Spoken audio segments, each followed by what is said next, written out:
Hello students, कैसे हैं आप सब। I hope you all are very good, fit and fine. तो आज के लिए जो हमारा नेक्स्ट टॉपिक है, जो हमारा नया टॉपिक है आज के लिए, वो क्या है? Ideal and non ideal solutions. बेटा ये आपके सिलेबस का बहुत ही इम्पॉर्टेंट टॉपिक है अगेन, तो इसे बहुत ही ध्यान से समझना, राइट। अब ideal and non ideal solutions, ये आइडियल नॉन आइडियल कुछ सुना सुना सा लग रहा होगा आप लोगों को। क्लास 11 में हमने सुना है that we have ideal and non ideal gases. यहाँ पे क्या है हमारे पास? Ideal and non ideal solutions. हमने क्लास 11 में क्या सुना है? Ideal and non ideal gases किन्हें कहते हैं? ऐसी गैसेस जो आइडियल गैस इक्वेशन को फॉलो करे, आइडियल गैसेस जो ना फॉलो करें नॉन आइडियल गैसेस। ऐसा ही कुछ हमारे पास यहाँ है, किसमें? Ideal and non ideal solutions में। अब ideal and non ideal solutions को अच्छे से समझने के लिए हम लोग क्या करते हैं? हम एक बाइनरी सॉल्यूशन कंसिडर करते हैं। बाइनरी सॉल्यूशन क्या रहता है? ऐसा सॉल्यूशन जिसके दो कंपोनेंट्स हों। अगर किसी भी सॉल्यूशन में दो कंपोनेंट्स हैं, ऐसे सॉल्यूशन को हम लोग क्या कहते हैं? Binary solution. तो हमने बाइनरी सॉल्यूशन के दो कंपोनेंट्स यहाँ अज्यूम किए हैं, component A and component B. मतलब एक यहाँ पे हमने दो क्लोज सिस्टम कंसिडर किए हुए हैं। एक में हम लोग अज्यूम कर रहे हैं that we are having pure A, और दूसरे में हमारे पास क्या है? Pure B. प्योर ए का मतलब क्या है? दैट जो पूरा आपके पास कंपोनेंट है उसमें सिर्फ और सिर्फ किसके पार्टिकल्स हैं? सिर्फ और सिर्फ ए के। That is A only, A के पार्टिकल्स हैं सारे के सारे, A particles, A that's it. And pure B का मतलब क्या है कि ये जो पूरा का पूरा सिस्टम है इसमें सिर्फ और सिर्फ किसके पार्टिकल्स हैं? बी के पार्टिकल्स। अब जब हम इन दोनों कंपोनेंट्स को आपस में मिक्स कर देंगे तो क्या बनेगा हमारे पास?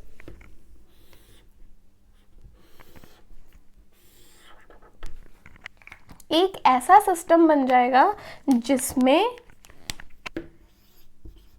ए के पार्टिकल्स भी मौजूद हैं और जिसमें साथ ही साथ क्या रहेंगे? बी के पार्टिकल्स। मतलब this is a system containing both A and B. ये हमारे पास क्या तैयार हो गया? हमारा सॉल्यूशन। कॉमन है ये तो, कि हमारे पास प्योर ए है, प्योर बी है, दोनों को मिक्स किया और ये क्या बन गया? सॉल्यूशन। बात आती है यहाँ पे ideal and non ideal solutions की, कि हम किसे आइडियल सॉल्यूशन कहेंगे या किसे हम नॉन आइडियल सॉल्यूशन कहेंगे। Ideal and non ideal solutions को समझने के लिए हमें सबसे पहले पता होनी चाहिए कि इनमें फोर्स ऑफ इंटरैक्शंस कैसी हैं, कि ये आपस में किस वे में इंटरैक्ट करते हैं। अगर तो हमें इनकी फोर्स ऑफ इंटरैक्शन के बारे में समझ में आ गया, देन सारा का सारा देन फर्दर जो है बिल्कुल क्लियर रहेगा, कोई प्रॉब्लम नहीं आएगी समझने में। सो जो सारी की सारी गेम है, कह लो किसकी है? Forces of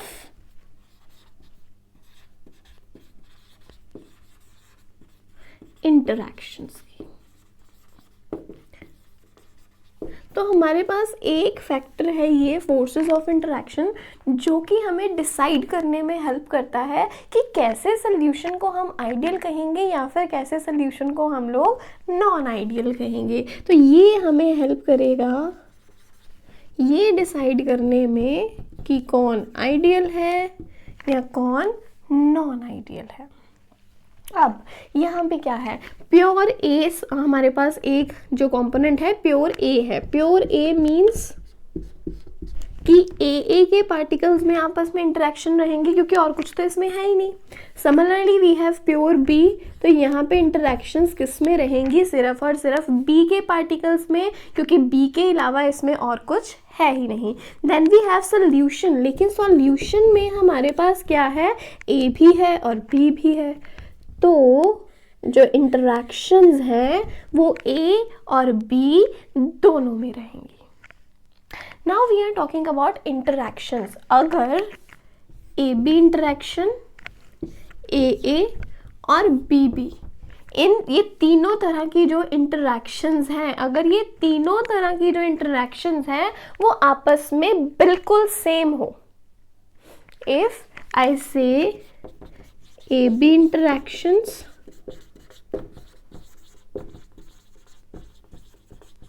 are same as AA and BB interactions,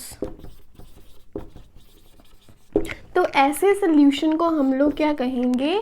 ideal solution. मतलब जितनी अट्रैक्शन, जितने मॉलिक्यूल्स एक दूसरे के साथ ए में एसोसिएटेड हैं, बी में एसोसिएटेड हैं, उतने ही वो इंटरैक्टेड किस में हैं? ए बी में. कोई फ़र्क नहीं, जितनी फोर्स ऑफ अट्रैक्शन यहाँ है उतनी ही यहाँ है और उतनी ही यहाँ भी है. तीनों में फोर्स ऑफ इंटरैक्शन क्या है? सेम है. अगर फोर्सेस ऑफ इंटरैक्शन, जो अट्रैक्टिव फोर्सेस हैं, वो बिल्कुल सेम चलती जाए, तो ऐसे सोल्यूशन को हम लोग क्या कहते हैं? Ideal solution. आइडियल है कि सब अच्छे से वो फॉलो कर रहा है. नॉन आइडियल में क्या रहेगा कि जो ए बी इंटरैक्शन है वो ए या बी के इंटरैक्शन के इक्वल नहीं रहेंगी. तो यहाँ हम क्या लिखेंगे? A B interactions are not equal to A and B interactions. Not equal है मतलब या तो ए बी इंटरैक्शन ज़्यादा होगी ए या बी इंटरैक्शन से. दूसरा केस क्या हो सकता है कि जो ए बी इंटरैक्शंस हैं वो ए और बी इंटरैक्शन से कम हो. ए बी इंटरैक्शन या तो ज़्यादा हो सकती है या तो कम हो सकती है. किससे? ए या बी इंटरैक्शन से. ऐसे केस में हम लोग क्या कह देंगे कि जो ए बी इंटरैक्शन है वो ए और बी के इक्वल नहीं है, या ज़्यादा हो गई या कम हो गई. ज़्यादा कम होना मतलब उसके इक्वल नहीं है. तो ये एक सिचुएशन है जो कि हमें डिसाइड करती है कि कैसे सोल्यूशन को हम आइडियल कहेंगे या फिर कैसे सोल्यूशन को हम लोग नॉन आइडियल कहेंगे. गलत लग गई. ओके, तो ये हो गया एक पॉइंट. तो हमेशा इंटरेक्शंस को अपने माइंड में रखो कि अगर ए बी इंटरेक्शन सेम जा रही है ए और बी के, तो उसे आइडियल कहेंगे. सेम नहीं है तो उसे नॉन आइडियल कहेंगे. अब ये इंटरेक्शंस को समझना इसलिए ज़रूरी था कि आगे जो फैक्टर्स डिसाइड करते हैं आइडियल या नॉन आइडियल को, फिर उन्हें समझना भी क्या हो जाता है? ईजी हो जाता है. ऐसे में ही हमारे पास एक सेकेंड फैक्टर है जिसे हम कहते हैं चेंज इन वॉल्यूम. क्या कहते हैं? Change in volume. अब आपने ये पॉइंट अच्छे से समझ लिया ना, इंटरेक्शन क्या भी मतलब इसमें फ़र्क होता है. अगर आपको ये पॉइंट समझ में आ गया तो ये समझने में कोई दिक्कत आएगी ही नहीं. तो क्या है चेंज इन वॉल्यूम? वॉल्यूम का क्या चेंज आएगा वॉल्यूम में? अच्छा, एक जनरल सी बात है, मैं तुम लोगों को पूछती हूँ कि मान लो कि मेरे पास प्योर ए जो है वो 50 ml है. कितना है pure A? 50 ml. Pure B, जो बी कंपोनेंट है वो भी हमने कितना ले लिया? 50 ml. I am having A, I am having B, दोनों के 50 ml ले लिए. 50 ml ए का 50 ml बी में मिक्स कर दिया, मिक्सिंग कर दी इन दोनों की. तो जो हमें ए बी मिला है, अगर मेरे पास 50 ml ए है, 50 ml बी है, दोनों को मिक्स कर दिया, वॉल्यूम कितना होना चाहिए? कितना होना चाहिए वॉल्यूम? वो जनरल है मैम, ये कोई क्वेश्चन हुआ? अगर 50 ml ए का है, 50 ml बी का है, तो टोटल वॉल्यूम तो ऑब्वियसली 100 ml होना चाहिए. ये भी क्या क्वेश्चन पूछा? बच्चे थोड़ी ना, हमें तो ऐड करना आता है कि 50 ml इसका ले लिया, 50 ml उसको ले लिया, दोनों को आपस में मिक्स कर दिया, 50 + 50 100 ml.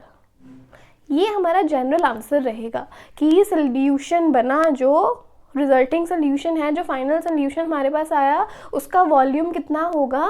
100 ml. लेकिन इस टाइम पे मैं आपको कहने वाली हूँ बेटा ज़रूरी नहीं है कि वॉल्यूम 100 ml ही आए। जो वॉल्यूम है वो 100 ml से कम भी हो सकता है, वॉल्यूम 100 ml से ज़्यादा भी हो सकता है। ये हमेशा का केस नहीं है कि अगर 50 ml ए का लोगे 50 ml बी का लोगे तो रिजल्ट में आपको 100 ml सोल्यूशन ही मिलेगा। This is chemistry. Chemistry says कि जो फाइनल वॉल्यूम है वो 100 ml से ज़्यादा भी हो सकता है, वो 100 ml से कम भी हो सकता है। अब ये क्या कह दिया, अब आप बोलो मैम ये क्या बताई जा रहे हो। देखो यहाँ पे मैं आपको इंटरेक्शंस बता के हटी हूँ ना कि अगर तो A B B and A B interactions बिल्कुल सेम चले, ये भी उतनी ही है, ए बी के सेम है, ए के सेम है, बी बी के सेम है, सब कुछ सेम है, तो वॉल्यूम भी क्या होगा, सेम। लेकिन अगर ये जो ए बी इंटरेक्शन है वो ए या बी बी इंटरेक्शन से क्या हो, डिफरेंट हो। अगर ए बी इंटरेक्शन ए या बी बी इंटरेक्शन से डिफरेंट हो तो वॉल्यूम भी क्या मिलेगा, डिफरेंट। मतलब कि आई एम सेइंग डिफरेंट में हमने केस ले लिया, हमारा केस 1 यहाँ एज्यूम कर लिया हमने दैट ए बी जो इंटरेक्शंस हैं वो ज़्यादा हैं, are more than A and B B interactions. A B interactions ज़्यादा हैं as compare to A and B B interaction. मतलब क्या हुआ अब इसका कि जो ए में पार्टिकल है, जो बी बी पार्टिकल में इंटरेक्शन है वो कम है, ए बी इंटरेक्शन में ए बी जो हमारे पास बना उसमें इंटरेक्शन बहुत ज़्यादा है। इंटरेक्शन ज़्यादा है मतलब जो मॉलिक्यूल्स हैं एक दूसरे के नज़दीक आ जाएंगे, ज़्यादा एक दूसरे को अट्रैक्ट करेंगे। अगर ज़्यादा एक दूसरे को अट्रैक्ट करेंगे तो वॉल्यूम क्या हो जाएगा, लोअर। जितनी यहाँ पे अट्रैक्शन है या जितनी यहाँ पे अट्रैक्शन या इंटरेक्शन है, यहाँ पे इंटरेक्शन ज़्यादा है। ज़्यादा इंटरेक्शन मतलब मॉलिक्यूल्स एक दूसरे को ज़्यादा अट्रैक्ट कर रहे हैं। मॉलिक्यूल्स अगर ज़्यादा अट्रैक्ट कर रहे हैं तो वॉल्यूम क्या होगा, धीरे धीरे डिक्रीज होगा। मतलब रिजल्ट में आपको 100 ml नहीं मिलेगा, 100 ml से वॉल्यूम कम मिलेगा। 50 ml इसके 50 ml बी के मिक्स कर दिया, क्योंकि ए बी की इंटरेक्शन ज़्यादा है तो रिजल्ट में 100 नहीं मिलेगा, 100 ml से आपको वॉल्यूम कम मिलेगा। That's what I am saying. इसी के सिमिलरली हमारे पास सेकंड केस कि जो ए बी इंटरेक्शंस हैं वो कम है, किससे, A and B B interactions के। यहाँ पे पहले हमने मोर अज्यूम किया था, अब हमारा केस क्या चल रहा है, लेस, कि ए बी इंटरेक्शंस कम है, ए इंटरेक्शन ज़्यादा है, बी बी इंटरेक्शन भी ज़्यादा है। अगर ए और बी बी में इंटरेक्शन ज़्यादा है मतलब ए में भी पार्टिकल बहुत क्लोजली हैं, वो एक दूसरे से अट्रैक्टेड है, यहाँ पे भी बहुत अच्छे से अट्रैक्टेड है, क्योंकि अब ए बी मिक्स करने पे जो इंटरेक्शन है वो कम हो गई। इंटरेक्शन कम हो गई तो मॉलिक्यूल्स एक दूसरे से दूर दूर जाना शुरू करेंगे। अगर मॉलिक्यूल्स एक दूसरे से दूर दूर जा रहे हैं तो वॉल्यूम क्या होना चाहिए, increase. So here we can say कि 50 ml ए के 50 ml बी के, लेकिन जो रिजल्ट है रिजल्ट में आपको 100 ml नहीं मिलेगा, 100 ml से ज़्यादा वॉल्यूम मिलेगा, क्योंकि ए बी की इंटरेक्शन कम है। कम इंटरेक्शन के कारण, कम अट्रैक्शन के कारण मॉलिक्यूल्स दूर हो गए, वॉल्यूम इंक्रीज हो गया। Are you getting the point? So on conclusion what we can say, अगर ए बी के इंटरेक्शन ज़्यादा है, इतना है ना कि यहाँ पे ऐड किया हुआ है, इंटरेक्शन ज़्यादा है, मॉलिक्यूल्स पास पास आएंगे, वॉल्यूम डिक्रीज हो जाएगा। ए बी की इंटरेक्शन कम है, मॉलिक्यूल्स एक दूसरे से दूर दूर जाएंगे, वॉल्यूम कंपैरेटिवली इंक्रीज हो जाएगा। तो यहाँ पे चेंज इन वॉल्यूम हमारे पास क्या है, change delta in volume, for volume we will mark V. Mix करने पे हो रही है ये सारी चीज़ें, तो यहाँ क्या लिखेंगे, मिक्सिंग, डेल्टा वी मिक्सिंग, मतलब change in volume on mixing, कि मिक्सिंग करने पे जो चेंज इन वॉल्यूम है, it is equals to 0 in case of ideal and delta V mixing is not equals to 0 in case of non ideal. Not equals to 0 है मतलब जो delta V mixing है 0 के equal नहीं है, मतलब 0 से वैल्यू बड़ी हो सकती है या फिर जो वैल्यू है वो 0 से कम हो सकती है। डेल्टा वी मिक्सिंग के केस में हमने क्या कहा कि आंसर 0 नहीं है, मतलब चेंज इन एंथैल्पी 0 नहीं है। अगर 0 नहीं है तो या तो ये 0 से बड़ा हो सकता है या फिर 0 से कम हो सकता है। अगर if delta V mixing is greater than 0 और it is less than 0, then ये दोनों ही केसेस किसके अंडर आ जाएंगे, नॉन आइडियल सॉल्यूशंस के। डन, इतना समझ में आ गया। तो नेक्स्ट अब क्या है हम लोगों के पास, 2 पॉइंट्स पॉज करके पहले इन दोनों पॉइंट्स को नोट कर लेना। दैट फोर्सेस ऑफ इंटरेक्शन पे हमने बात की है, then we have talk about change in volume, right. I am going to erase it now, pause करके नोट कर लेना। सो नेक्स्ट क्या है, अभी हमारे पास 2 पॉइंट्स हमने डिस्कस कर लिए। Now we are heading to our third point. Third हमारे पास है change in enthalpy on mixing, कि एंथैल्पी में क्या चेंज आएगा मिक्सिंग करने पे। 2 केसेस अगेन चलेंगे हमारे पास, एक आइडियल वाला और एक नॉन आइडियल वाला। Delta means change enthalpy H on mixing, we have to check it out. अच्छा, अब देखो ये क्या है, delta H mixing, change in enthalpy.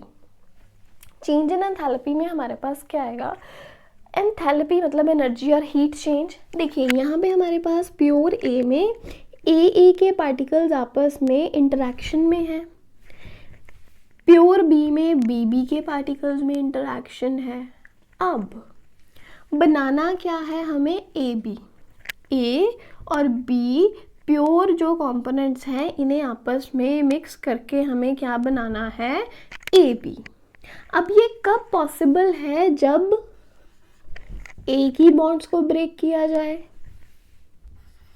B की बॉन्ड्स को ब्रेक किया जाए और ए एंड बी आपस में बॉन्ड फॉर्म करें, राइट, गेटिंग इट।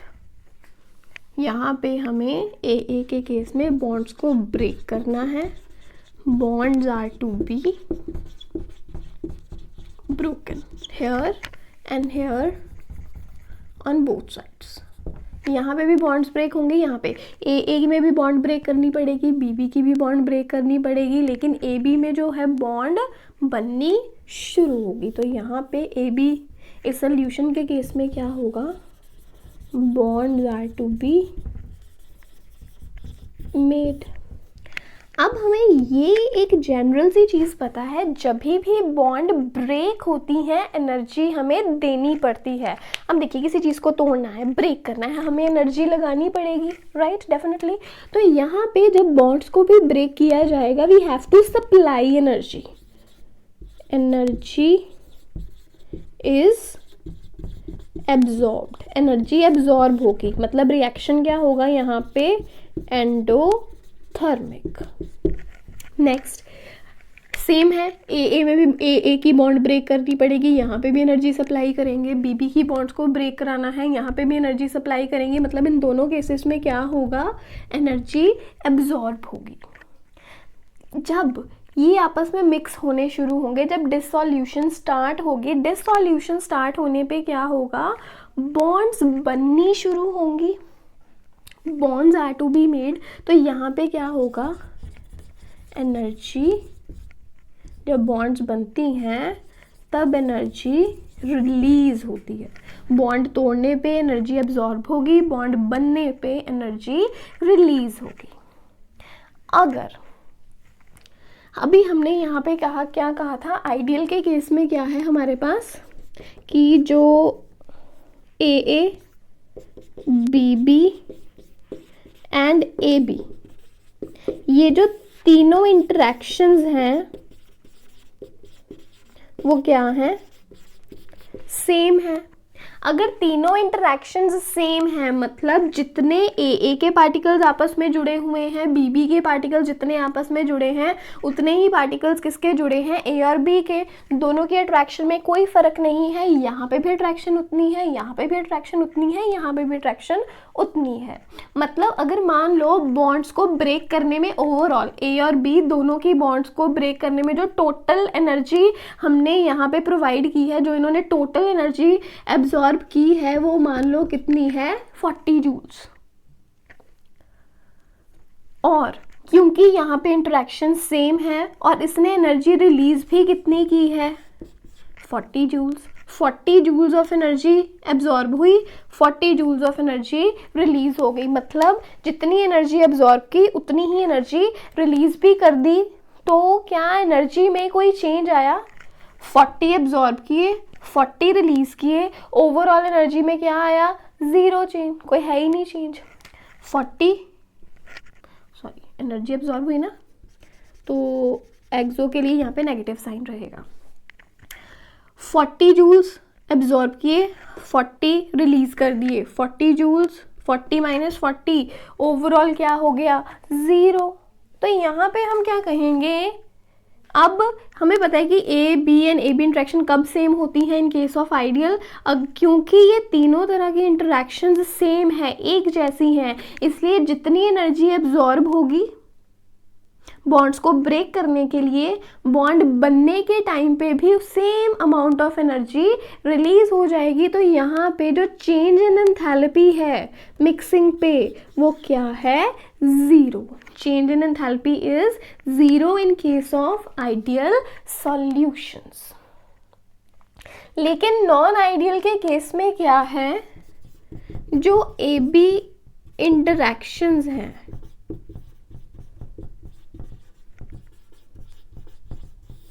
ज़्यादा भी हो सकती हैं ए एंड बी इंटरैक्शन से,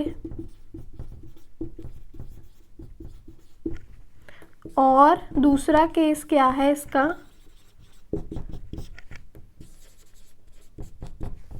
कि जो ए बी इंटरैक्शंस हैं वो कम भी हो सकते हैं किससे, ए एंड बी इंटरैक्शंस से। दो केसेस बन रहे हैं नॉन आइडियल में, कि मतलब यहाँ कहते हैं कि A B and A B सारी इंटरेक्शन सेम है, लेकिन यहाँ पे ए बी इंटरेक्शन सेम नहीं होती, किसके, ए बी इंटरेक्शन से सेम नहीं है। तो मतलब ए बी इंटरेक्शन या तो ज़्यादा हो सकती हैं या फिर कम हो सकती हैं। हम लोग पहले केस 1 कंसिडर करेंगे, कि पहला केस जिसमें ए बी इंटरेक्शंस ज़्यादा हैं ए एंड बी इंटरैक्शन से। मतलब जो ए बी बॉन्ड है, ए बी बॉन्ड स्ट्रॉन्ग है, जो ए इंटरैक्शंस है, जो बॉन्ड है वो क्या है, वीक है, बी बॉन्ड भी क्या है, वीक है। अगर बॉन्ड वीक है तो आप खुद सोचो कि बॉन्ड वीक है तो एनर्जी ज़्यादा लगेगी उसे ब्रेक करने में या कम एनर्जी लगेगी, what should be the answer. हाँ जी, अगर बॉन्ड वीक है तो डेफिनेटली कम एनर्जी लगानी पड़ेगी उसे ब्रेक करने के लिए। अब यहाँ पे ए एंड बी इंटरेक्शन जो है वो वीक है, बॉन्ड है जो वीक है, इसलिए कम एनर्जी लगेगी इन्हें ब्रेक करने के लिए। मान लो यहाँ पे टोटल जो एनर्जी एब्जॉर्ब हो रही है वो 20 जूल्स है, ठीक है। मतलब ए एंड बी को ब्रेक करने के लिए जो टोटल एनर्जी रिक्वायर्ड है वो 20 जूल्स है। अब हम कह रहे हैं कि ए बी जो बॉन्ड्स हैं वो स्ट्रॉन्ग हैं, स्ट्रॉन्ग बॉन्ड्स बन रही हैं, इसलिए जो एनर्जी रिलीज होगी वो ज़्यादा होगी। एनर्जी जो एब्जॉर्ब हो रही है वो कम है, लेकिन जो एनर्जी रिलीज होगी वो एनर्जी क्या होगी, ज़्यादा होगी। 20 जूल्स ऑफ एनर्जी एब्जॉर्ब हुई, लेकिन रिलीज कितनी हो गई, 40 जूल्स।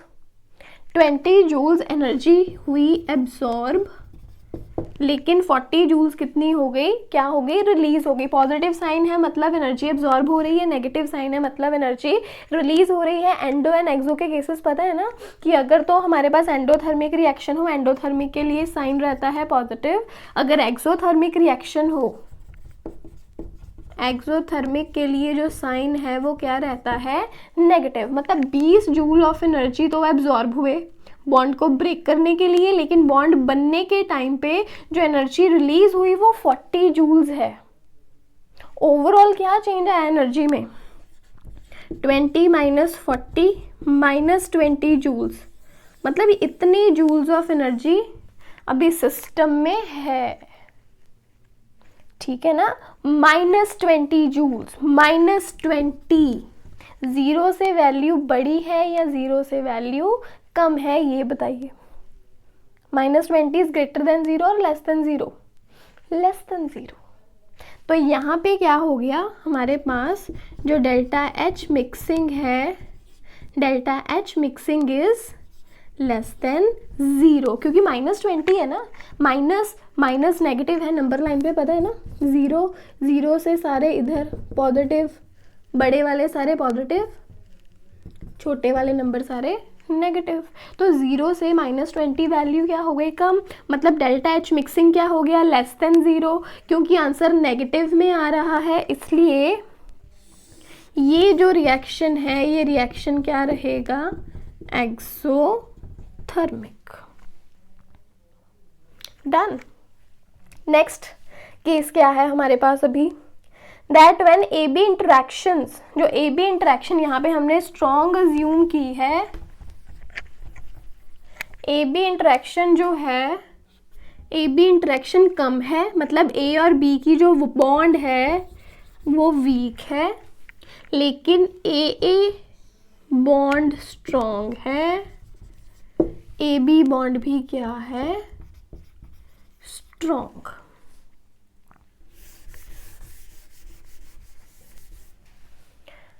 Got the point.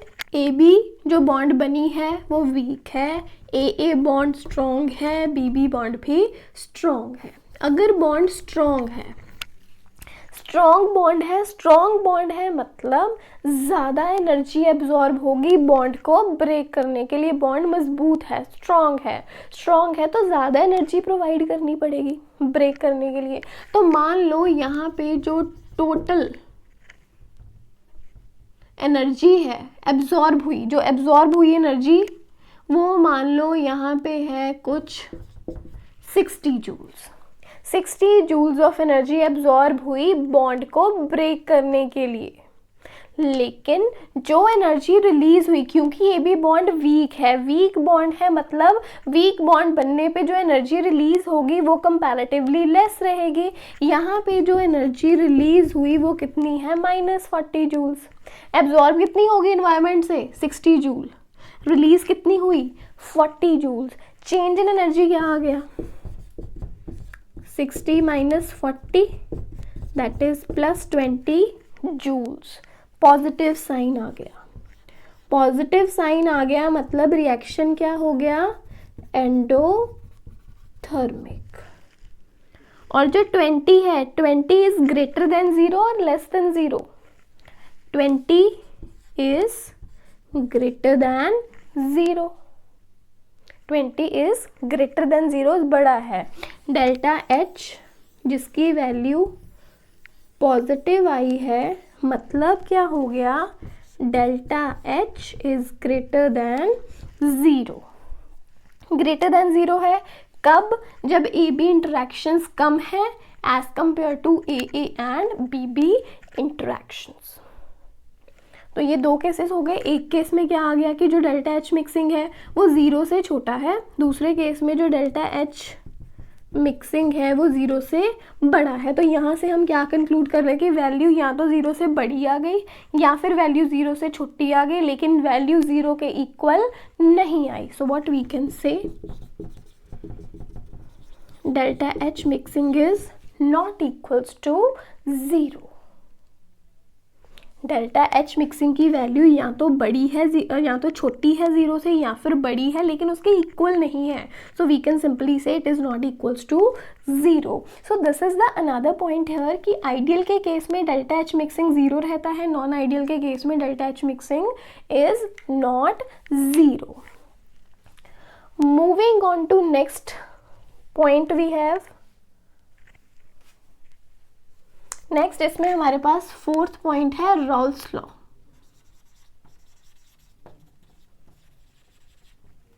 अभी हमने लास्ट लेक्चर में रॉल्स लॉ को ही कंप्लीटली किया है, तो वही है हमारे पास Rawls law.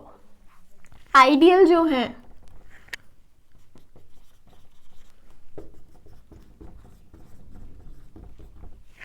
Ideal solutions Rawls law को हर एक टेम्परेचर, हर एक कॉन्सेंट्रेशन पे स्ट्रिक्टली ओबे करते हैं।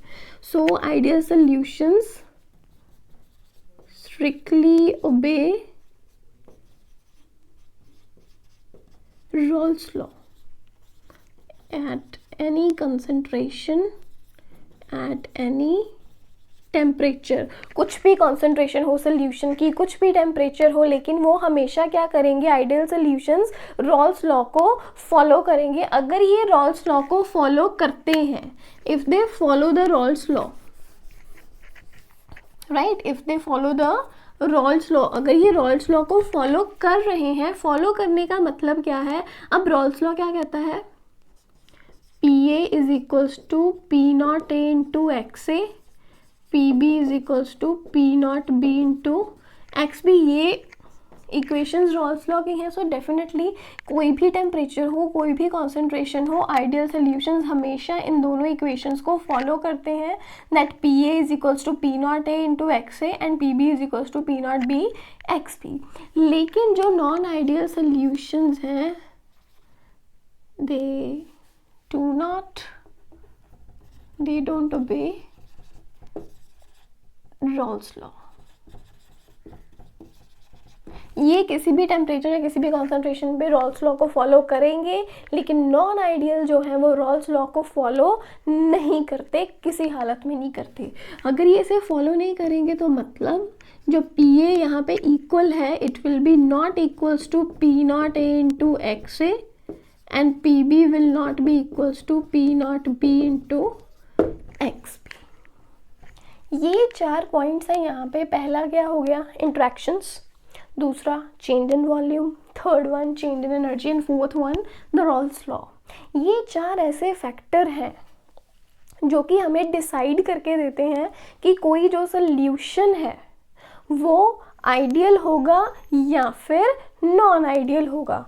तो ये तो हो गए 4 फैक्टर्स जो कि हमें डिसाइड करके देंगे that a solution is ideal और नॉन आइडियल, की जो सोल्यूशन है वो आइडियल है या नॉन आइडियल है। तो माइंड में आना चाहिए दैट मैम क्या कोई ऐसा फैक्टर भी है जो आइडियल एंड नॉन आइडियल पे डिपेंड ही ना करता हो, जो दोनों के लिए हमेशा एक जैसा रहे। Yes,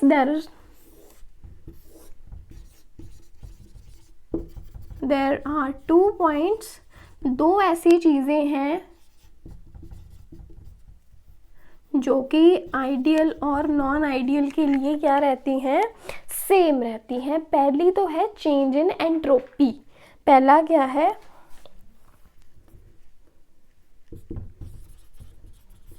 change in entropy. Entropy पता है ना, randomness, degree of randomness, movements कितनी है, ठीक है। पहला तो हो गया ये पॉइंट, रैंडमनेस। रैंडमनेस देखो, ए के पार्टिकल्स बी के पार्टिकल्स मिला के क्या बना दिया, ए बी सोल्यूशन बना दिया। दो तरह के कंपोनेंट्स को हम लोग मिला रहे हैं, नंबर ऑफ पार्टिकल्स बढ़ गए। जब नंबर ऑफ पार्टिकल्स बढ़ गए डेफिनेटली उनमें रैंडमनेस बढ़ गई, रैंडमनेस ज़्यादा हो गई।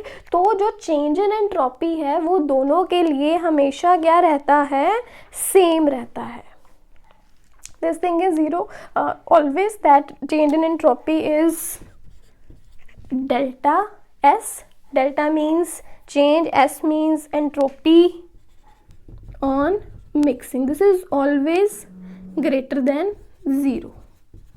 मतलब बढ़ गई, एंट्रोपी ज़्यादा हो गई ना, एंट्रोपी ज़्यादा हो गई मतलब this thing is greater than zero, पहली चीज़। दूसरी, गिब्स फ्री एनर्जी जो रहती है delta G, Gibbs free energy जो है मिक्सिंग पे हमेशा क्या रहती है, लेस देन ज़ीरो। फिर वो चाहे आइडियल हो चाहे वो नॉन आइडियल हो। गिब्स फ्री एनर्जी मतलब स्पॉन्टेनिटी जो है, स्पॉन्टेनियस है इनका होना, वो चीज़। एंट्रोपी हमेशा ही ग्रेटर देन ज़ीरो रहेगी, चाहे वो आइडियल है चाहे वो नॉन आइडियल है। और जो डेल्टा जी मिक्सिंग है वो हमेशा लेस देन ज़ीरो रहेगी, फिर वो चाहे सोल्यूशन आइडियल हो चाहे सोल्यूशन नॉन आइडियल हो। ये दोनों में दो सिमिलैरिटीज़ हैं, लेकिन ये यहाँ पे इसके 4 पॉइंट्स हैं जो कि डिफाइन करते हैं कि कौन सा सोल्यूशन आइडियल होगा या फिर कौन सा सोल्यूशन नॉन आइडियल होगा। लेकिन ये ध्यान में रखना, दोनों की चीज़ें सेम हैं। Entropy greater than zero, delta G mixing less than zero, always in case of ideal and non ideal, दोनों में ये हमेशा सेम रहेंगे। यस स्टूडेंट्स, तो अभी मैंने आपको ओवरव्यू दिया है ideal and non ideal solutions का। तो अभी हम क्या करेंगे, दोनों को डिटेल में स्टडी करेंगे कि उनकी ग्राफिकल रिप्रेजेंटेशन क्या है and all these things, examples क्या हैं।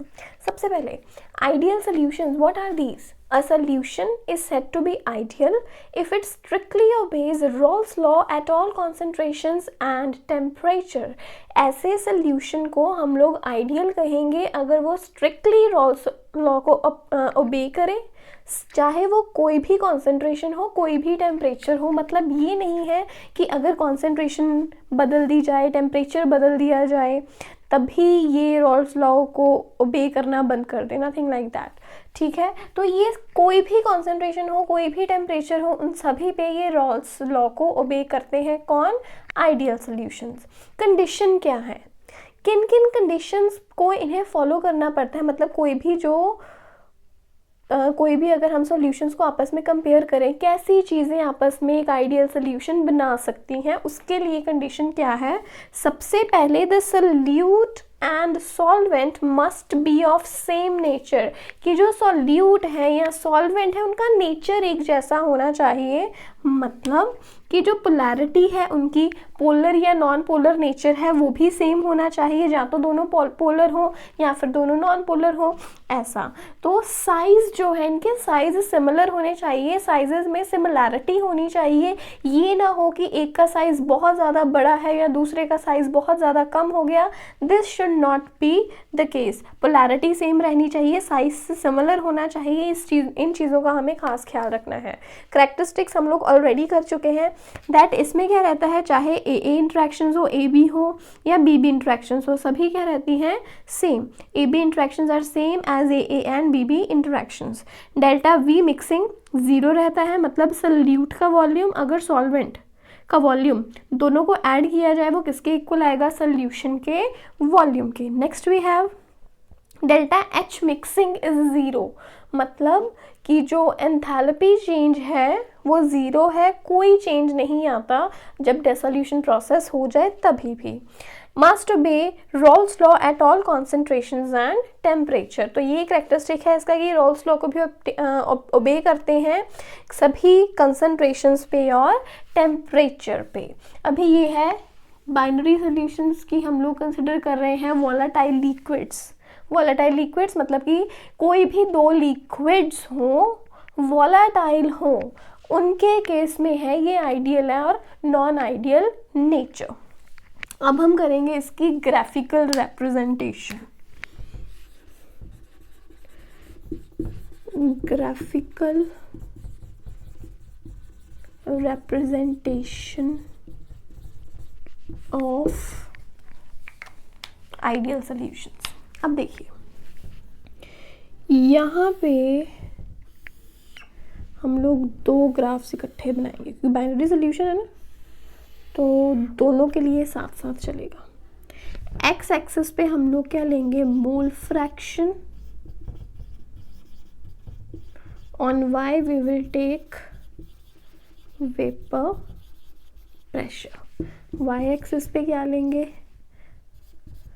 Vapour pressure. एक्स पे क्या लेंगे, मोल फ्रैक्शन।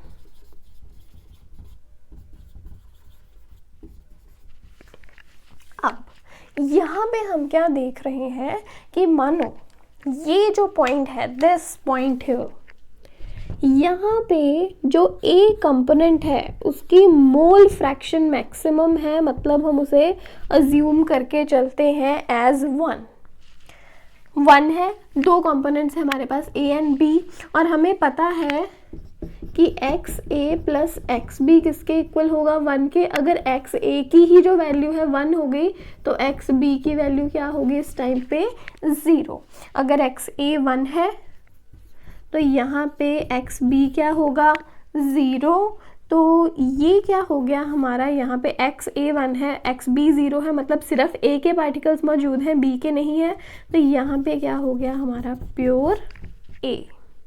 अब जैसे जैसे हम लोग आगे बढ़ते जा रहे हैं, आगे बढ़ते बढ़ते हम क्या कर रहे हैं कि जो ए की मोल फ्रैक्शन है उसे कम करते जा रहे हैं और उसमें बी को ऐड करते जा रहे हैं। We are decreasing the component A and increasing the component B, कि ए के पार्टिकल्स को हम कम करते जा रहे हैं, बी के पार्टिकल्स को हम बढ़ाते जा रहे हैं, उसमें बी को ऐड कर ही जा रहे हैं। तो जाते जाते जाते जाते जाते एंड तक क्या होगा, इसे कम करते गए करते गए करते गए करते गए करते गए, यहाँ तक क्या हो गया कि जो ए है उसकी मोल फ्रैक्शन क्या हो गई, 0। अब बी को बढ़ा रहे थे, पहले तो ये 0 था, अब बी बढ़ाते बढ़ाते बढ़ाते क्या हो गया, ये बिल्कुल मैक्सिमम पे पहुंच गया। तो एक्स बी क्या हो गया यहाँ पे, 1। एक्स ए कम करते गए करते करते करते इसकी मोल फ्रैक्शन हो गई 0। एक्स बी की मोल फ्रैक्शन 0 थी, इसको बढ़ाते गए बढ़ाते बढ़ाते बढ़ाते इसकी वैल्यू कितनी हो गई, 1। अब ए कंपोनेंट जो है इसमें प्रेजेंट नहीं है, सिर्फ और सिर्फ क्या प्रेजेंट है, बी। तो यहाँ पे ये क्या बन गया, प्योर बी। अब व्हाट वी सेड कि जो आइडियल सॉल्यूशंस हैं, आइडियल सॉल्यूशंस जो हैं वो रॉल्स लॉ फॉलो करते हैं। रॉल्ट क्या कहता है, P A is equals to P not A into X A and P B is equals to P not B X P. So what according to Raoult's law,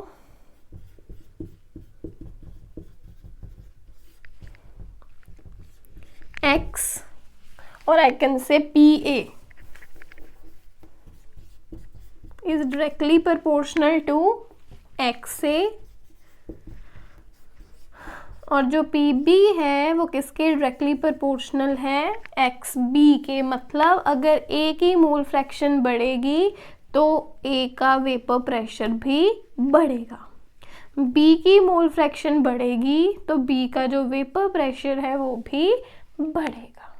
अब इस side पे move करते करते करते A की concentration या A की mole fraction कम हो रही है, it is moving from 1 to 0। मतलब यहाँ से जाते जाते एक्स ए है उसकी वैल्यू कम हो रही है, मतलब अगर वापस आएंगे तो उसकी वैल्यू 0 से 1 तक जा रही है। मतलब इस डायरेक्शन में जो ए की मोल फ्रैक्शन है वो बढ़ रही है, और जैसे जैसे मोल फ्रैक्शन बढ़ेगी वैसे वैसे वेपर प्रेशर भी बढ़ेगा। लाइन टेढ़ी हो गई, स्ट्रेट लाइन लगानी है। You need to mark a straight line. Board है ना, इट हैपन्स समटाइम। तुम लोग स्केल लेकर स्ट्रेट लाइन मार्क करना, टेढ़ी नहीं होनी चाहिए line, like it's getting done from me. मैं तो बोर्ड पे काम कर रही हूँ, लेकिन तुम्हें बोर्ड के एग्जाम देने, तुम लोगों ने नहीं गलत लिखना। लाइन सीधी लगाओ। ओके, सो एक्स ए ऊपर जाते जाते जाते वेपर प्रेशर, जैसे जैसे ए की मोल फ्रैक्शन बढ़ रही है वैसे वैसे वेपर प्रेशर भी क्या हो रहा है, बढ़ रहा है, इंक्रीज हो रहा है।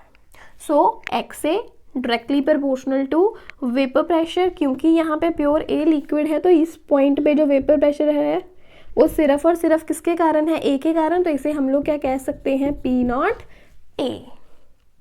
डन। अब यहाँ एक्स भी 0 है, वहाँ 1 है, मतलब 0 से 1 जाते जाते क्या हो रही है, वैल्यू बढ़ रही है एक्स ए की।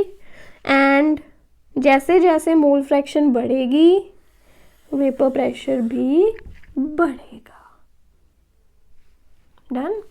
इधर एक्स ए की मोल फ्रैक्शन बढ़ रही है तो ए का वेपर प्रेशर बढ़ रहा है। अगर इधर जाते जाते बी की मोल फ्रैक्शन बढ़ रही है तो बी का वेपर प्रेशर भी बढ़ रहा है।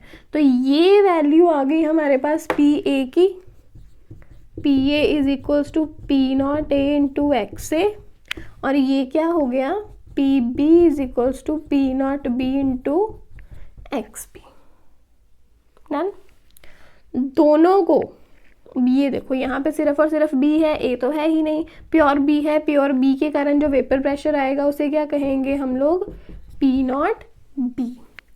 अगर देखो ये दो कर्व्स हैं हमारे पास, पी ए और पी बी, अगर इन दोनों को हम लोग मैच करते तो ये क्या बन जाएगा, पी टोटल।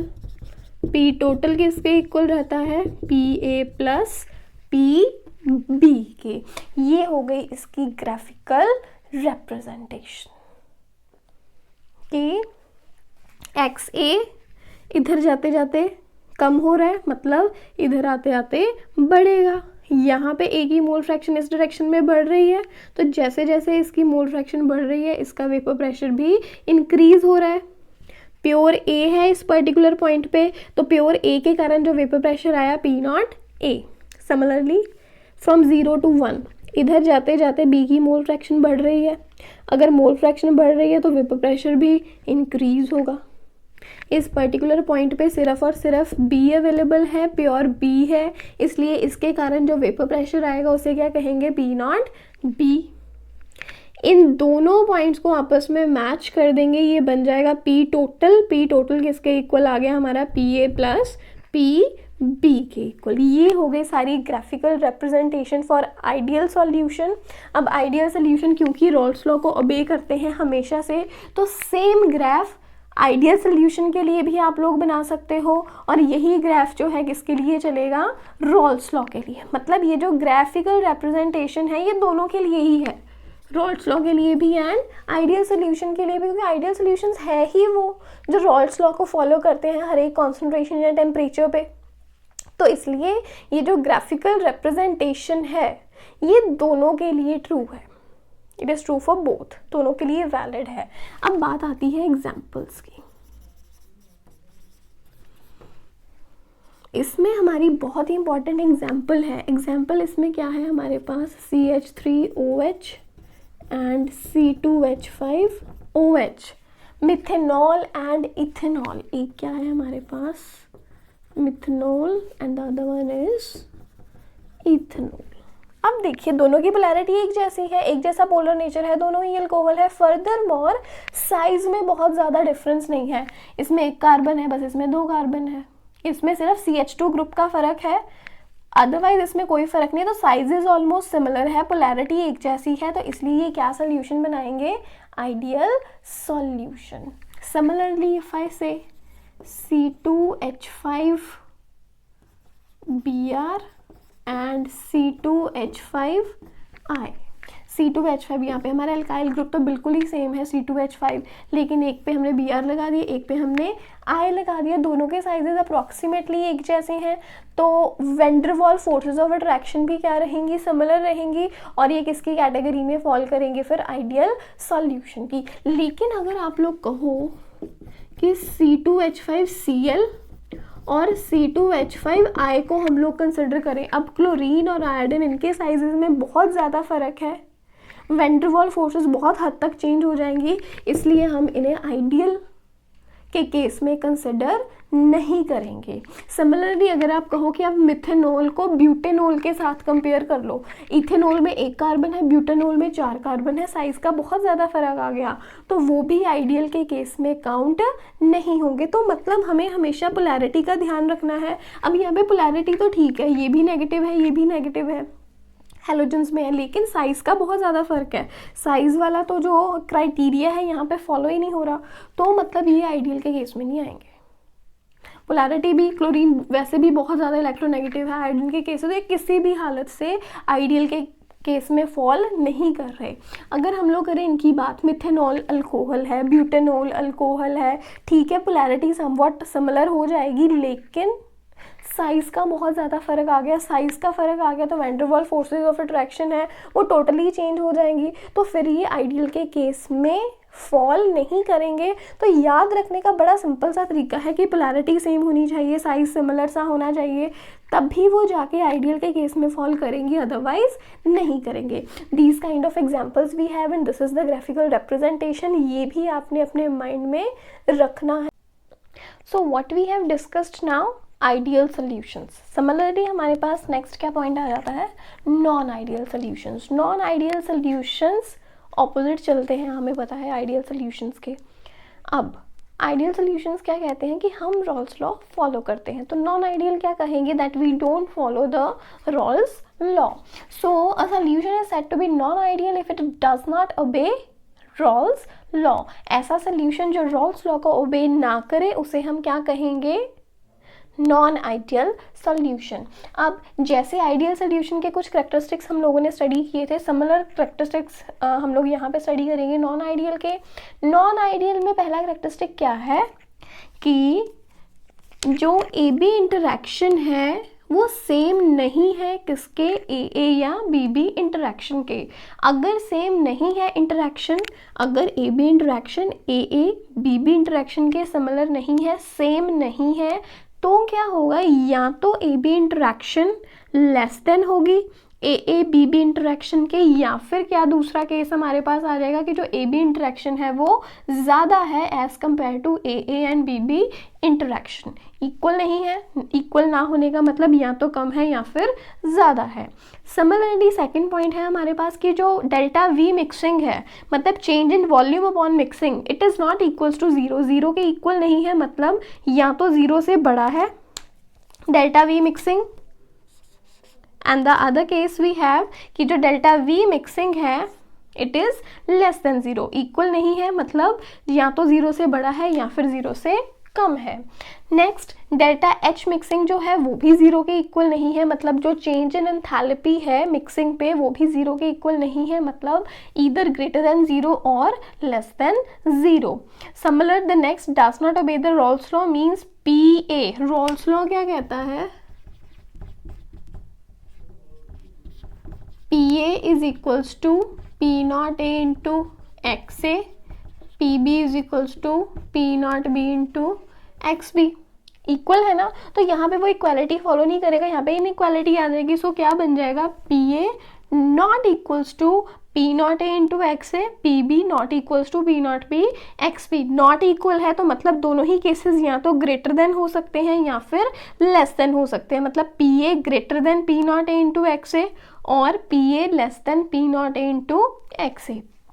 तो मतलब यहाँ से हम क्या कंक्लूड कर रहे हैं कि अगर वो इक्वल नहीं है, कोई भी वैल्यू अगर इक्वल नहीं है तो वो जो वैल्यू है या तो बड़ी हो सकती है या फिर छोटी हो सकती है। अब यहाँ ही देख लो कि मिक्सिंग है, it is not equal to zero, so it is either greater than zero और less than zero. Greater than चीज़ें क्या होती हैं, positive, and less than zero is negative, right.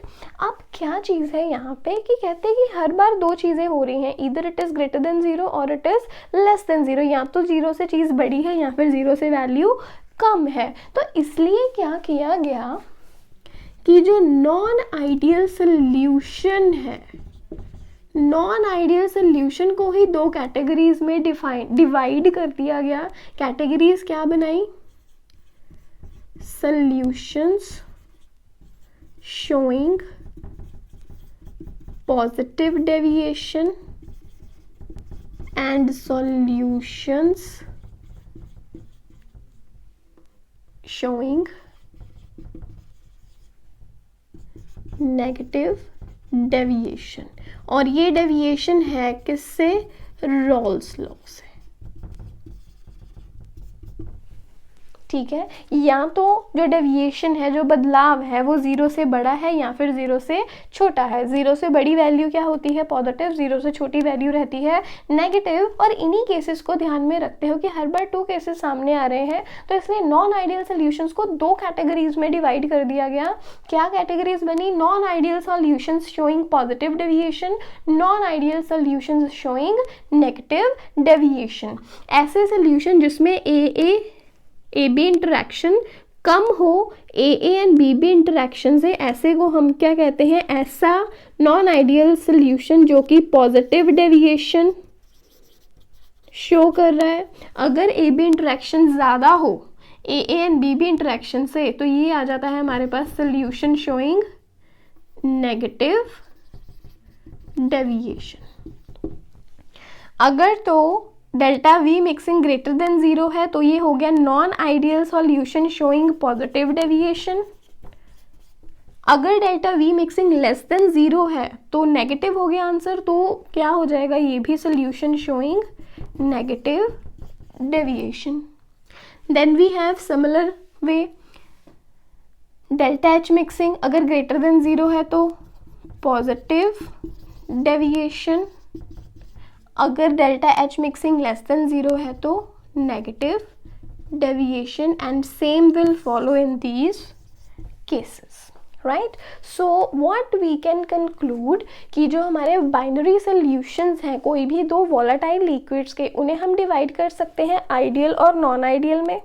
Non ideal की फर्दर कैटेगरीज है non ideal solutions showing positive deviation and non ideal solutions showing negative deviation.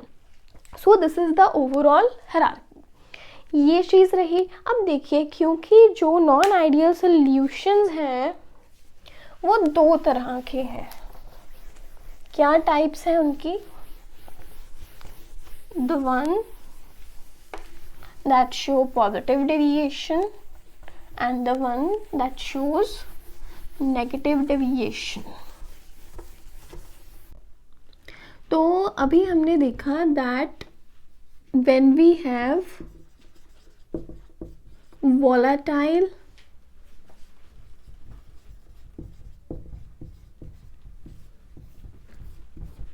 से हम लोग सोल्यूशन बनाते हैं, हमारे पास volatile liquids रहते हैं, और जब वॉलेटाइल लिक्विड से हम लोग सोल्यूशन बनाते हैं तो उस टाइम पे हम लोग उन सोल्यूशंस को डिवाइड करते हैं into ideal and non ideal solutions. और जो नॉन आइडियल सोल्यूशंस हैं वो फर्दर डिवाइड हो जाते हैं कहाँ पे? Those showing positive deviation and negative deviation. अब देखो, जो आइडियल सोल्यूशन है, आइडियल सोल्यूशन जो है हमेशा रॉल्स लॉ फॉलो करता है, और आइडियल सोल्यूशन के लिए जो ग्राफ है हम लोग ऑलरेडी डिस्कस कर चुके हैं। अब नॉन आइडियल सोल्यूशन में हमारे पास दो केसेस हैं। केस वन, ऐसे नॉन आइडियल सोल्यूशन जो पॉजिटिव डेविएशन शो करते हैं, and those non ideal solutions जो कि नेगेटिव डेविएशन शो करते हैं। तो यहाँ पे जो ग्राफ है हमारे पास, जो ग्राफिकल रिप्रेजेंटेशन है, ये ग्राफिकल रिप्रेजेंटेशन भी दोनों के लिए रहेगी। ग्राफिकल रिप्रेजेंटेशन भी हम किनके लिए शो करेंगे?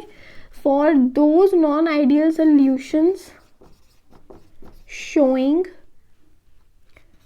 positive deviation and non-ideal solutions showing negative deviation. Graph बनाने का जो वे है, जो मेथड है, वो बिल्कुल पहले जैसा ही है जो हमने आइडियल के केस में बनाया था. क्या करेंगे, दो ग्राफ्स कंसेक्यूटिवली चलेंगे. दोनों कंपोनेंट्स के लिए हम लोग जो ग्राफ है वो इकट्ठा ही बनाएंगे. What is the thing here कि जो एक्स एक्सिस है, एक्स एक्सिस पे हम लोग क्या लेते हैं, मोल फ्रैक्शन. एक्स एक्सिस पे क्या आ जाएगा, मोल फ्रैक्शन. ध्यान से देखना बेटा, ये आपका एक तो रिवाइज हो जाएगा दोबारा से करने पर और अंडरस्टैंडिंग हमेशा बनी रहेगी आपकी. और वाई एक्सिस पे क्या लेंगे, वेपर प्रेशर. वाई एक्सिस पे क्या रहेगा, vapour pressure, like we have taken in the earlier case, right. अब यहाँ पे हम लोग क्या अज्यूम करते हैं कि हमारे पास दो कंपोनेंट्स हैं. कंपोनेंट्स क्या है हमारे पास, दो, component A and component B. अब पहला इस पॉइंट पे हम लोग कहते हैं कि जो ए कंपोनेंट की मोल फ्रैक्शन है दैट इज एक्स ए, वो मैक्सिमम है, मतलब 1. अगर ये मैक्सिमम है, अब हमें पता है कि एक्स ए प्लस एक्स बी हमेशा ही 1 होता है. अगर एक्स ए की वैल्यू 1 है तो एक्स बी की वैल्यू क्या हो जाएगी, 1 माइनस 1 0. मतलब अगर ए अपनी मैक्सिमम मोल फ्रैक्शन पे है 1 पे, तो बी की वैल्यू यहाँ पे क्या रहेगी, 0. अब जैसे जैसे हम लोग आगे बढ़ रहे हैं, हम ए की मोल फ्रैक्शन को कम करते जा रहे हैं, बी की मोल फ्रैक्शन को बढ़ाते जा रहे हैं, इंक्रीज करते जा रहे हैं. तो ए की मोल फ्रैक्शन कम करते करते करते इस पॉइंट तक क्या हो गई, 0. अब यहाँ पे बी की मोल फ्रैक्शन 0 है.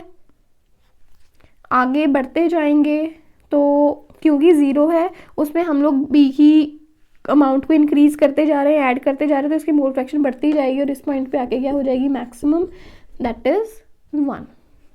अब यहाँ पे सिर्फ और सिर्फ ए एग्जिस्ट कर रहा है, बी नहीं कर रहा, तो यहाँ पे क्या है, ओनली ए.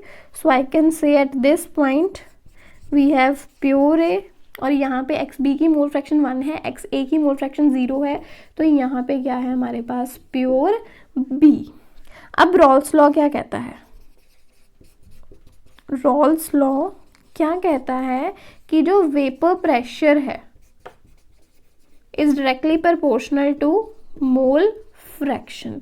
कि अगर आप मोल फ्रैक्शन बढ़ाओगे तो वेपर प्रेशर भी बढ़ेगा, मोल फ्रैक्शन को कम करोगे तो वेपर प्रेशर भी कम होगा. So what we can say that P A is proportional to X A and P B is proportional to X B.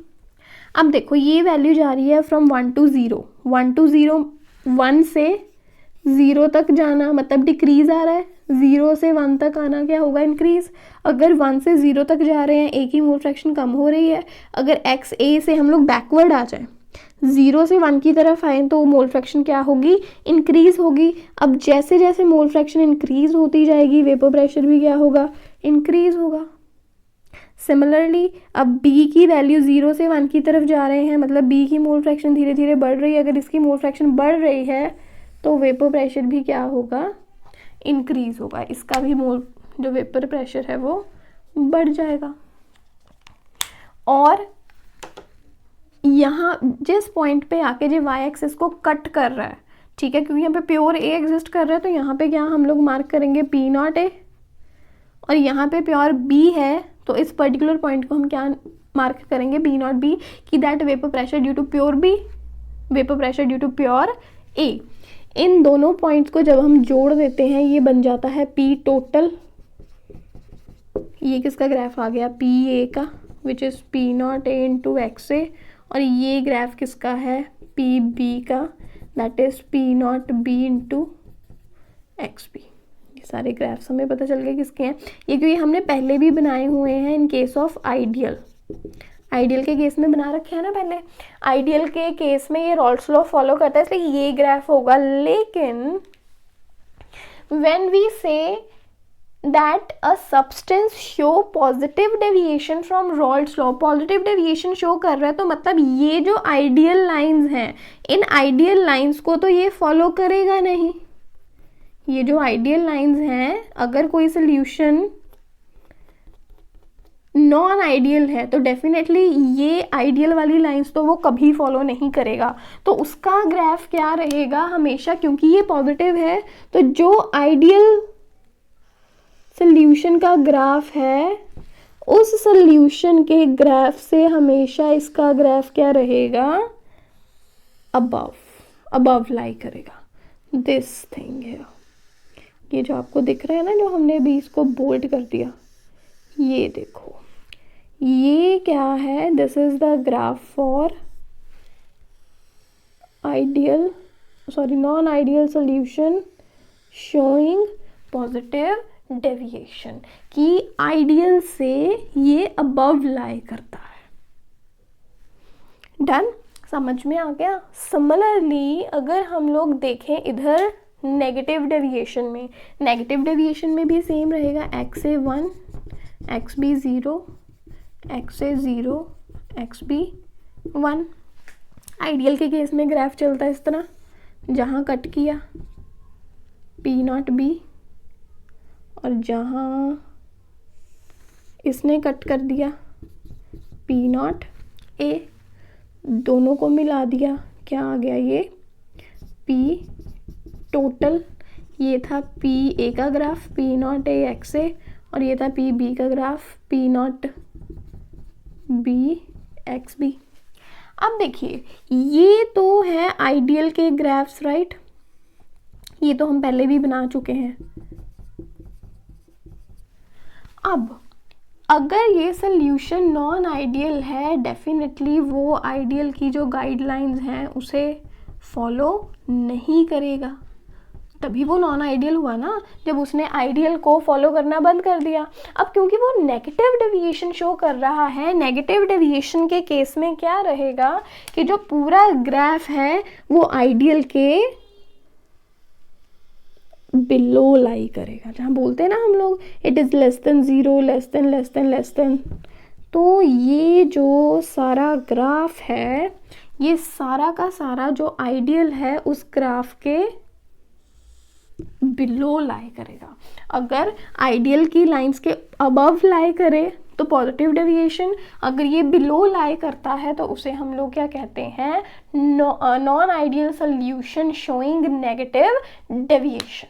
Positive deviation के लिए आइडियल के अबव रहेंगे सारे कर्व्स उसके, अगर कर्व्स बिलो हैं then it will be called as negative deviation. Right, this is the thing here. After that what we should discuss कि इनके एग्जाम्पल्स क्या हैं, what are the examples, actual example क्या है पॉजिटिव या फिर नेगेटिव डेविएशन की. सबसे पहले हम लोग डिस्कस करेंगे एग्जाम्पल किसके लिए, पॉजिटिव डेविएशन के लिए. पॉजिटिव डेविएशन में जो एग्जाम्पल है हमारे पास वो है water and benzene, H2O plus C6H6. अब देखो कंसिडर करो, हमारे पास 2 बीकर्स हैं, वी आर हैविंग 2 बीकर्स. एक में सारे वाटर मॉलिक्यूल्स हैं H2O ओनली, और एक में सारी बेंजीन है C6H6. सबसे पहले अगर हम इनका नेचर देखें, वाटर क्या है, पोलर, बेंजीन क्या है, नॉन पोलर.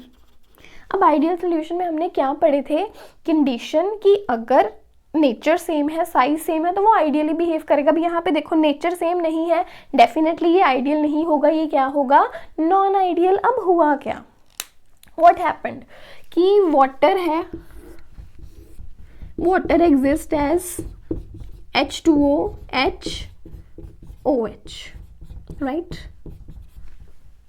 अब we know that कि water molecules में एक special type की bond exist करती है, hydrogen of one molecule and oxygen of other molecule. इस special bond को क्या कहते हैं, हाइड्रोजन bond.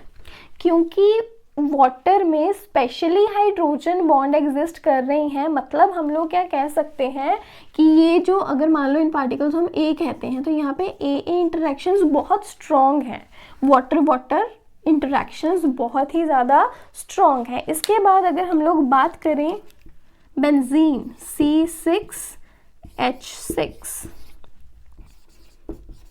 अब ये जो बेंजीन है, बेंजीन एक नॉन पोलर मॉलिक्यूल है, लेकिन फिर भी इसमें फोर्सेस ऑफ इंटरेक्शन रहती हैं। जो इनमें फोर्सेस ऑफ इंटरेक्शंस होती हैं, उन फोर्सेस ऑफ इंटरेक्शन को हम लोग कहते हैं vendor walls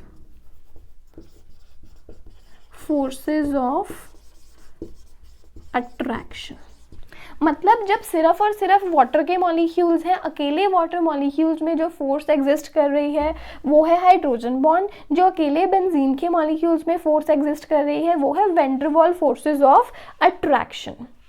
now what will happen कि जब वाटर एंड बेंजीन इन दोनों को मिक्स कर दिया जाएगा, वाटर एंड बेंजीन दोनों को क्या कर दिया जाएगा, मिक्स कर दिया जाएगा, तो ये जो बेंजीन मॉलिक्यूल्स हैं ये अपने आप को कहाँ सेटल कर लेंगे, दो वाटर मॉलिक्यूल्स के बीच में। जो दो वाटर मॉलिक्यूल्स के बीच में स्पेस है, उस स्पेस में अपने आप को कौन अरेंज कर लेंगे, benzene molecule, right. What I am saying कि अगर ये मान लो वाटर मॉलिक्यूल्स हैं H2O मॉलिक्यूल्स, जब बेंजीन को मिक्स किया गया तो दो वाटर मॉलिक्यूल्स के बीच में कौन आ जाएगा, बेंजीन। यहाँ भी इनके बीच में कौन आ गया, बेंजीन, राइट। अगर बेंजीन दो वाटर मॉलिक्यूल्स के बीच में आ रहा है तो ये बीच में आने पे क्या करेगा, ये जो हाइड्रोजन बॉन्ड बनी हुई है इस हाइड्रोजन बॉन्ड को ब्रेक करने की कोशिश करेगा। जब भी दो वाटर मॉलिक्यूल्स के बीच में बेंजीन मॉलिक्यूल्स ने अपने आप को सेटल कर लिया तो इन्होंने वाटर में जो हाइड्रोजन बॉन्ड एग्जिस्ट करती है उस हाइड्रोजन बॉन्ड को ब्रेक कर दिया। इन अ वेरी सिमिलर मैनर कि जो दो बेंजीन मॉलिक्यूल्स हैं, दो बेंजीन मॉलिक्यूल में आपस में क्या एग्जिस्ट कर रही है, वैन डर वाल फोर्स। जब दो बेंजीन मॉलिक्यूल्स के बीच में वाटर मॉलिक्यूल्स आ गए, उन्होंने क्या किया, बेंजीन में जो ऑलरेडी वैन डर वाल फोर्सेस ऑफ अट्रैक्शन है उसे खत्म कर दिया। तो दोनों ने क्या किया, एक तरह से जो प्योर फॉर्म में इनमें फोर्सेस एग्जिस्ट करती हैं उन फोर्सेस को खत्म कर दिया, राइट। जैसे मान लो ये है, अगर मान लो ये सारे वाटर मॉलिक्यूल्स हैं, वाटर वाटर वाटर वाटर, अब इनमें क्या है, देखो स्पेसेस भी हैं, लेकिन जब कुछ नहीं है तो आपस में ये हाइड्रोजन बॉन्ड बनाते हैं। जब मान लो बेंजीन मॉलिक्यूल्स आके बीच में सेटल हो जाए, बेंजीन मॉलिक्यूल्स अभी सेटल हो गए हैं, ये बेंजीन मॉलिक्यूल्स अगर बीच में आके सेटल हो जाते हैं तो क्या होगा कि हाइड्रोजन के मॉलिक्यूल्स में जो वाटर मॉलिक्यूल्स में जो हाइड्रोजन बॉन्डिंग है वो खत्म हो जाएगी। सिमिलरली दो बेंजीन के सेंटर में अगर वाटर मॉलिक्यूल आ जाता है तो इनकी जो वैन डर वाल फोर्सेस ऑफ अट्रैक्शन है वो भी खत्म हो जाएंगी। एक तरह से एक दूसरे की फोर्सेस को खत्म कर रहे हैं मिक्स होने पे। मतलब क्या हो गया कि जो ए बी इंटरेक्शन है वो कम हो गई, किससे, A and B B interaction से। तो इसे हम क्या कह देते हैं, ऐसे सोल्यूशन जो कि पॉजिटिव डेविएशन शो करते हैं, किससे, रॉल्स लॉ से। समझ आ गया इतना? वीडियो को पॉज करके एक बार ये सारा नोट कर लो एग्जाम्पल में, then I am giving you the next example. I am going to erase it now.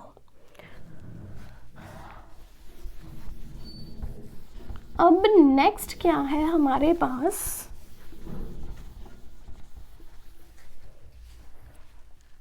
this example for negative deviation। Positive deviation में क्या हुआ कि जब भी वाटर मॉलिक्यूल्स के बीच में बेंजीन के मॉलिक्यूल्स आ गए तो हाइड्रोजन बॉन्ड टूट गई, बेंजीन के मॉलिक्यूल्स में वाटर मॉलिक्यूल आके सेटल हो गया तो उनकी वैन डर वाल फोर्स ऑफ अट्रैक्शन टूट गई। तो हुआ क्या, ए बी इंटरेक्शन ए और बी बी इंटरेक्शन से कम हो गई। ये तो थी पॉजिटिव डेविएशन की बात कि वहाँ पे बॉन्ड जो है एक तरह से ब्रेक हो रही है। अगर ऐसा ना हो, अगर एक नई तरह की बॉन्ड बन जाए, स्ट्रॉन्ग बॉन्ड बन जाए, उस टाइम पे हम ऐसी डेविएशन को क्या कह देंगे? The negative deviation. तो एग्जाम्पल में हम लोग लेंगे यहाँ पे क्लोरोफॉर्म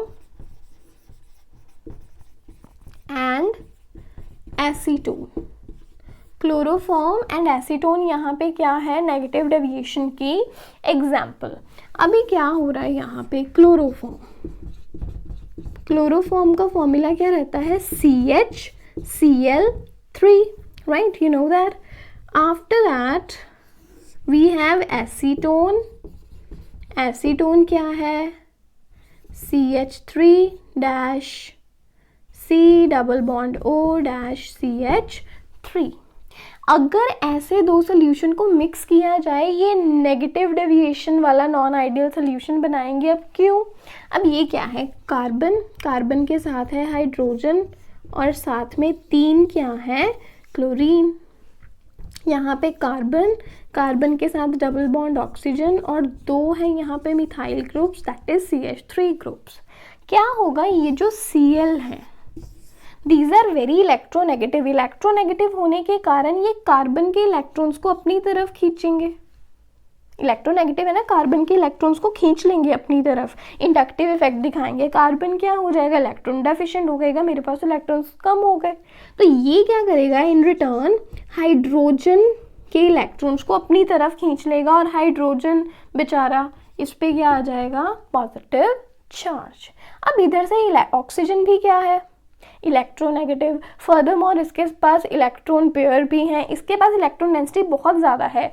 अब हमें पता है जब हाइड्रोजन फ्रॉम वन मॉलिक्यूल किसी दूसरे इलेक्ट्रोनेगेटिव एलिमेंट के साथ, इलेक्ट्रोनेगेटिव एलिमेंट यहाँ पे ऑक्सीजन भी हो सकता है, नाइट्रोजन भी हो सकता है, अगर उसके साथ बॉन्ड फॉर्म करे तो उस बॉन्ड को हम लोग क्या कहते हैं?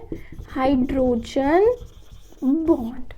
यहाँ पे हाइड्रोजन ने, एक मॉलिक्यूल का हाइड्रोजन, उसने दूसरे मॉलिक्यूल की ऑक्सीजन के साथ बॉन्ड बना दी, तो मतलब यहाँ पे हाइड्रोजन बॉन्ड क्रिएट हो गई। सो व्हाट वी कैन से कि जो AB इंटरैक्शंस हैं वो ज़्यादा हैं as compare to AA and BB interaction. अब क्योंकि यहाँ पे इंटरैक्शन बढ़ गई, इंटरैक्शन बढ़ने से क्या होगा? ये जो पूरा का पूरा सोल्यूशन है ये नेगेटिव डेविएशन शो करेगा, वॉल्यूम कम हो गया। एग्जाम्पल करी ना हमने पहले, इसके कैरेक्टरिस्टिक्स की हैं, वो सारे कैरेक्टरिस्टिक्स ये फॉलो करेगा। तो ये किसकी एग्जाम्पल हो गई?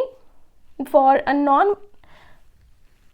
नॉन आइडियल सोल्यूशन शोइंग दी नेगेटिव डेविएशन। अब देखिए, अगर हमारे पास ऐसा कोई कंपाउंड हो जहाँ पे नाइट्रोजन हो, तो हाइड्रोजन नाइट्रोजन के साथ भी बॉन्ड बनाएगा, तो वहाँ पे भी हाइड्रोजन बॉन्ड बन गए। तो इस वे में आप एग्जांपल्स को याद कर सकते हो। ये हमारे पास एग्जांपल्स हैं किसकी?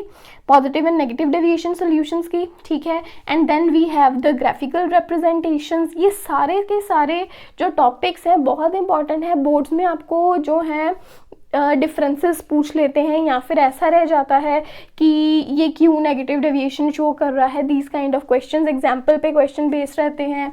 Then you have questions on the basis of characteristics, differences, graph. So everything in this topic is very important. तो ध्यान से करना, एक बार वीडियो पॉज करके आप इसको भी सारे को नोट कर सकते हो। So good luck.